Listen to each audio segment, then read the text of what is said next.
Дамуу сангийн урилгаар бүгд найрамд Солонгос улсын Бусан хотын Дээдун эмнэлгийн эмч нар Монголд ажиллаж, асрамжийн газрын хүүхдүүдэд үзлэг шинжилгээ хийж тусалсан. Тэгвэл тус эмнэлэг Баян Зүрх дүүргийн өрхийн эрүүл мэндийн төвтэй мөн хамтран ажиллахаар болсон байна. Бүгд найрамдах Солонгос улсын иргэдийн сайхан сэтгэлийн дэмжлэгтэйгээр үйл ажиллагаа явуулдаг Дамул сангийн урилгаар бүгд найрамдах Солонгос улсын Бусан хотын Дээдун эмнэлгийн эмч ажилтнууд Монголд ажиллаж байгаа.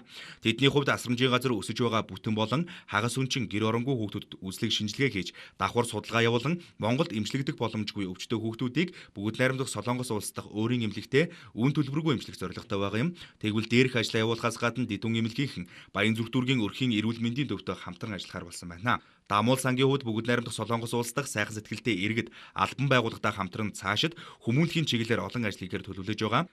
Харин Дээдун эмнэлгийн хувьд асрамжийн газрын хүүхэд багжууд дунд хийсэн судалгаагаа эмнэлэг дээр улам наривчлан шинжилж яаралтай эмчлэх шаардлагатай боловч Монголд эмчлэгдэх боломжгүй 1-2 хүүхдийг эх 9 сард бүгд найрамдах Солонгос улсад аваачин эмчилэхээр төлөвлөн ажиллаж байгаа юм байна.